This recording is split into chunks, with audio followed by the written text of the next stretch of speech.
అల్లూరు జిల్లా ఏజెన్సీలో వరుస విషాదాలు కంటతడి పెట్టిస్తున్నాయి. 3 రోజుల వ్యవధిలోనే జరిగిన 3 ఘటనల్లో 7 చిన్నారులు బలైపోయారు. కాలం పగబట్టినట్లు అన్ని గుండెలను కదిలించే ఘోరాలే. ఒకరు కాదు, ఇద్దరు కాదు, 7 చిన్నారులు బలైపోగా ఓ తల్లి కన్నుమూసింది.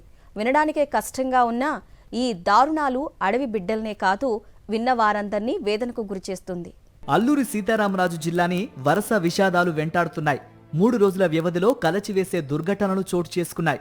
ఈత, చేపల వేట సరదా 6 పిల్లల ప్రాణాలు బలిగొన్నాయి. మరో ప్రమాదంలో బైకు లోయలోకి దూసుకుపోగా తల్లి బిడ్డ దుర్మరణం పాలయ్యారు. పాడేరు మండలం బంట్రోతు పుట్టు దగ్గర బ్రేకులు ఫెయిల్ అవ్వడంతో 50 అడుగుల లోయలో బైక్ పడిపోయింది. ఈ దుర్ఘటనలో తల్లి సుమిత్ర, బిడ్డ తనుజ అక్కడికక్కడే మృతి చెందగా తండ్రి రామకృష్ణ మరో బిడ్డకు తీవ్ర గాయాలయ్యాయి. వీరిద్దరికీ ప్రస్తుతం పాడేరు జిల్లా ఆసుపత్రిలో చికిత్స అందిస్తున్నారు.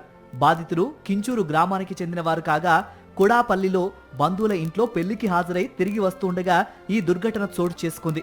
పెదబయలు మండలం పన్నెడ గ్రామంలో మత్స్యగడ్డ వాగు 3 పిల్లలను మింగేసింది.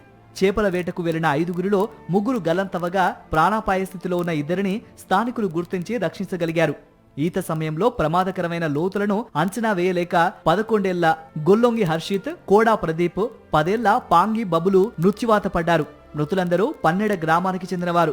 గ్రామంలో ఇటుకల పండుగ జరుగుతుండగా పిల్లలు మత్స్యగిడ్డలోకి చేపల వేటకు దిగి ప్రాణాలు కోల్పోయారు. హుకుంపేట అనంతగిరి సరిహద్దుల్లో అటవీ ప్రాంతంలో ములుంగమ్మి జలపాతం 3 ప్రాణాలను బలి తీసుకుంది.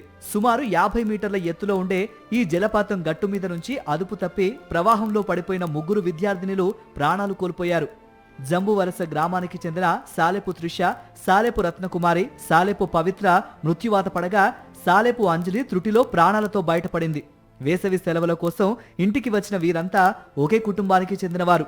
సెల్ఫీలు, ఈత సరదాలో ప్రమాదాన్ని గుర్తించలేకపోవటం ప్రాణాల మీదకు తెచ్చింది.